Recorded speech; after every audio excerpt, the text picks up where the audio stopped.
عليكم ورحمة الله وبركاته. سعيدة جدا معاكم النهارده. هنتكلم في موضوع مهم جدا، عايزة كل الشباب وعايزة كل المراحل العمرية كلها تركز معايا لأن الموضوع ده مهم للجميع. هنتكلم إن شاء الله النهارده عن الحب. هنتكلم في الأول عن حب المرتبطين، يعني بالعامية اللي ماشيين مع بعض، تمام؟ يعني مفيش علاقة رسمية بينهم. وبعد كده هنتكلم عن حب المخطوبين، وبعد كده هنتكلم عن حب المتزوجين، تمام؟ حب المرتبطين.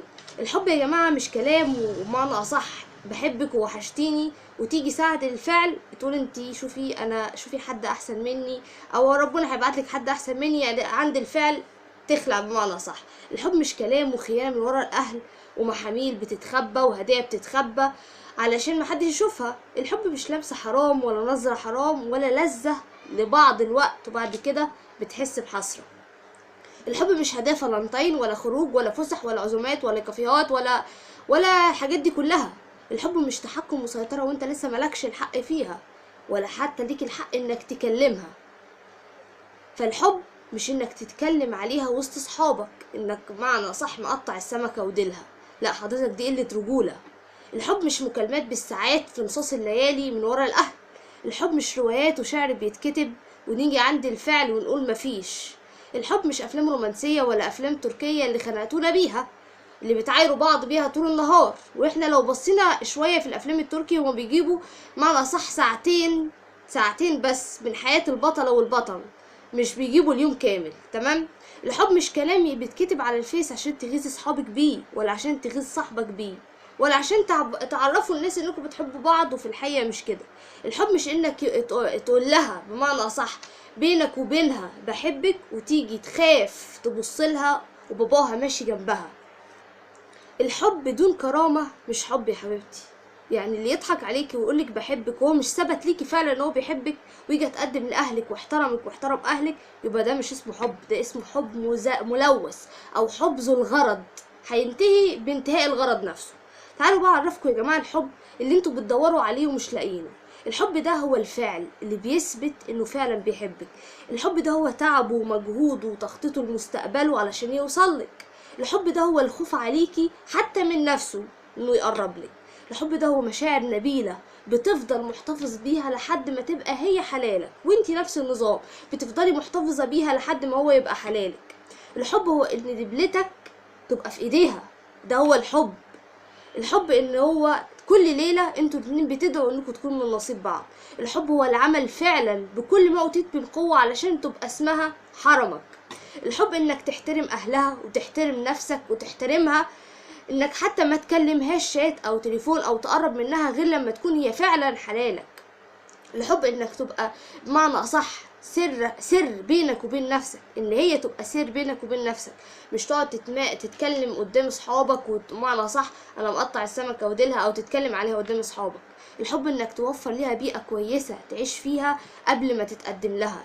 الحب ان افعالك بتاكد اقوالك، مش الحب الكلام المعسول والهدايا والفالنتين والخروج اللي احنا عارفينه ده كله واللمسات والنظرات الحب يا جماعه انتوا فاكرين واخدينه فكره غلط خالص. يعني يا جماعه اللي بيعمل الحاجات دي كلها كمرتبطين فعلا هو مش عايشوا معنى كلمه حب كالمعنى الصحيح ليه اللي هو الحب الحلال، مش عاشوا طعمه. هما بيعيشوا لحظات بسيطة جدا وبعديها بمعنى صح بيحسوا بحسرات وألم، ويبدأ بقى ندخل في شغل الأفلام الحزن والأغاني الحزن والجراح والبوستات الفيس اللي كلها كئيبة والحاجات دي، لأن انتوا مش بدأتوا صح.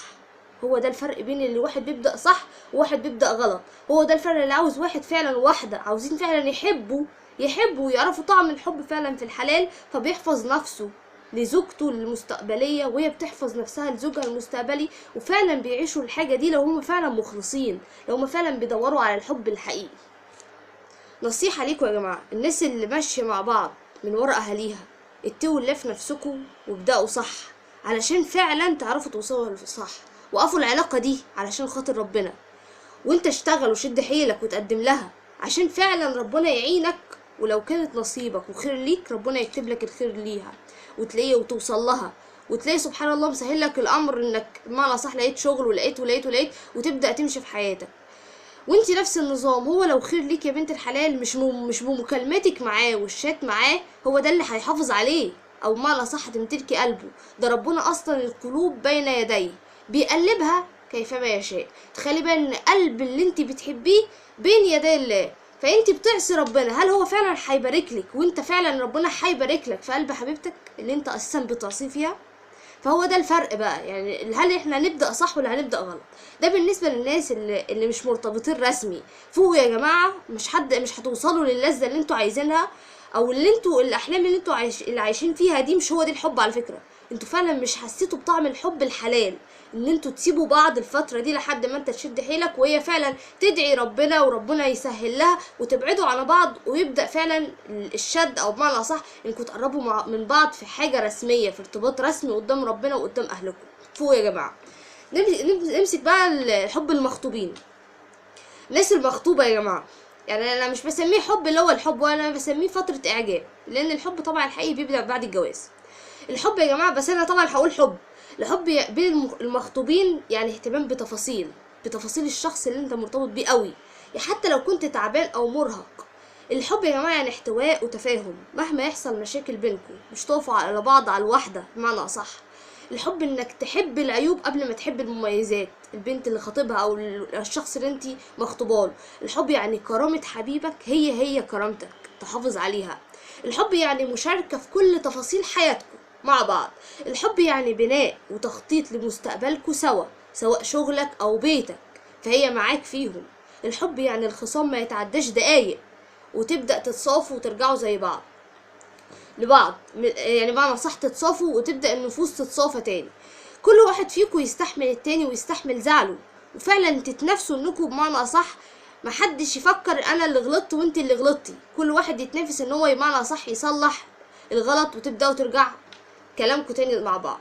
الحب يعني تبقوا عاملين زي العصافير اللي محدش يعرف لغة ليهم، وتبقوا عاملين حاجة كده محوطاكم ومحدش يعرف عنكم حاجة، في حدود طبعا. الحب يعني حدود في فترة الخطوبة وكله يستحمل لحد ما يبقى حلال وعشان ربنا يبارك ليكم. الحب يعني غيرة، بس غيرة بدون شك، لأن الشك بيقتل العلاقة بنسبة 100%. الحب يعني استيعاب وقت الغضب، لأن وقت الغضب بيظهر الشخص الحقيقي، ولو ما كنتش انتي أو هو هتستحمل الطرفين وقت الغضب يبقى معنى صح تشوف لك حد تاني بقى تتأقلم معاه. الحب يعني مفاجآت صغيرة جدا بتنعشه وتجدده.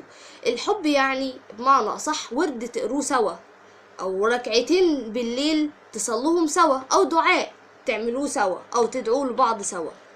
الحب يعني مشاكلكم تحلوها مع بعضيكم. الحب يعني كلمة واحدة تطلع لأهاليكم انتوا الاتنين لما يسألوكم عاملين ايه مع بعض، كويسين الحمد لله، ربنا يعيننا مع بعض ويوفقنا ودايما يخلينا مع بعض، هي دي الكلمة اللي تطلع منكم حتى لو كنتوا انتوا الاتنين ضاربين بعض. الحب يعني رزق، وربنا بيرزق كل واحد على حسب ما هو ماشي في حياته.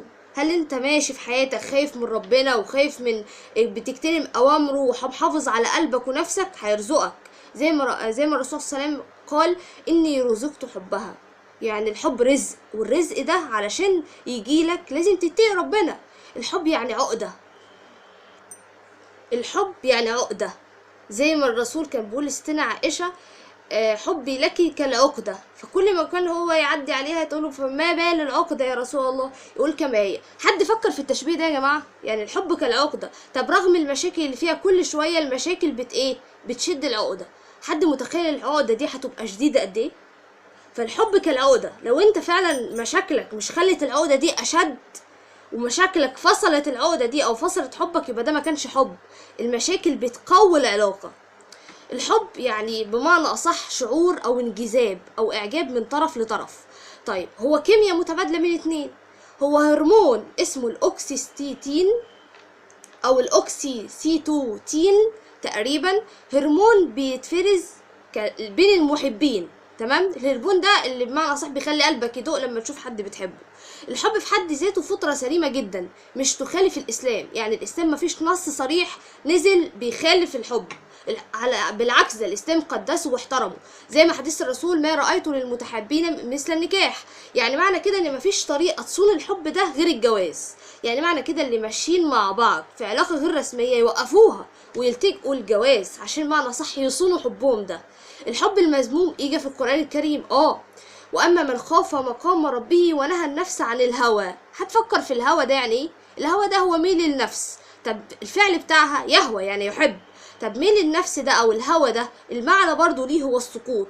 يعني اللي هيخاف مقام ربه وينهي النفس عن الهوى اللي هو الحب الحرام، الحب اللي بيدوق اللي معنى صح مش بحاجه رسميه وعلاقه رسميه ولا النفس عن الهوى، فان الجنه هي المأوى. ولا باعتقادي كمان ان الجنه هي المأوى دي مش جنه في الاخره بس، ده جنه في الدنيا، ان ربنا هيرزقه بحب كمان باذن الله ان شاء الله في الدنيا، يعوضه كمان ان هو صبره واحتسابه وحفاظه على نفسه كولد وكبنت. لان الولاد يعني انا بقول لك كمان انت مش معصوم من الغلط، او بمعنى صح انت ممكن تغلط انت وهو، بس التوبه او التوبه النصوحه بتمسح ما قبلها. فنبتدي يا جماعه جديد، نبتدي حياه جديده، نبتدي كشكول جديد، نبتدي صفحه جديده، ان احنا نطهر قلوبنا، نقرب من ربنا. اللي مجروح الحل الوحيد لجرحك انك تقرب ليه انت وهي، كل ما تقرب ليه كل ما القلب ده كده هيبدا يضم على بعضه، لغايه لما هتيجي في مرحله وتحس ان قلبك بقى نضيف وبقى سليم للحياه، او منعش او عايش، او بمعنى صح رجعت له الحياه تاني.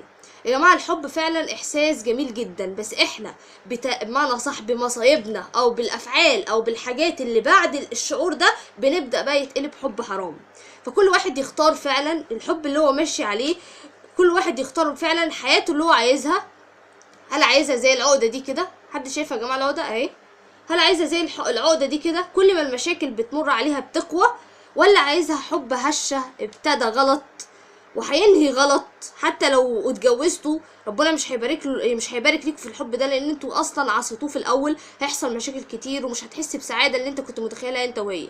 فنبدا صح، ونبدا حتى لو مش معاك حق البدله اللي انت رايح تتقدم بيها استلفها يا اخي وروح اتقدم بيها، على الاقل تبقى انت عملت اللي عليك، وقف معنى صح وقفه راجل انك فعلا عايزها وانك بتحبها.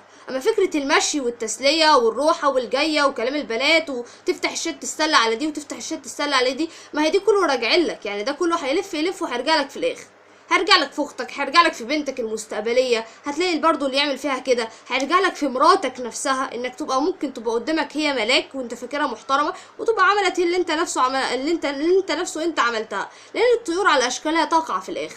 فهل احنا بقى هنعيش الحب الحلال اللي احنا فعلا منتظرين بندور عليه، وهنحفظ نفسنا فعلا ونصونها ونختار البني ادم الصح تختار انت البني ادم الصح، ولا هنعك في الاول ونبدا نقول احنا يا ريت اللي جرى مكان وقلوبنا يا جماعه اتجرحت واحنا فعلا مشاعرنا مش عادت زي الاول وغيره وغيره وغيره.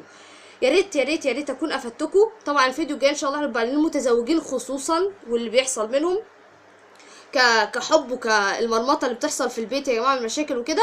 يا ريت يا ريت الفيديو ده يتشير على قد ما تقدروا. بشكر جدا الناس المتفاعله معايا، بشكركم جدا جدا، بتشجعوني، والهدف لسه ماشي زي ما هو. ومش معنى ان انا منتقبه ان انا مش قد رسالتي، لا انا مدربه وبقد رسالتي، ونقابي مش مانعني من حاجه خالص، بالعكس ده هو جوهره ومعنى صح حافظني جدا جدا جدا. بشكركم، وفي الاخر اوجه رساله لخطيبي، ربنا يخليك ليا ويديمك ليا سند وظهر كموضوع الحب يعني. شكرا يا جماعه ليكم، ويا ريت الفيديو يتشير، يا ريت الفيديو يتشير وتفاعلكم يزيد. السلام عليكم ورحمه الله وبركاته.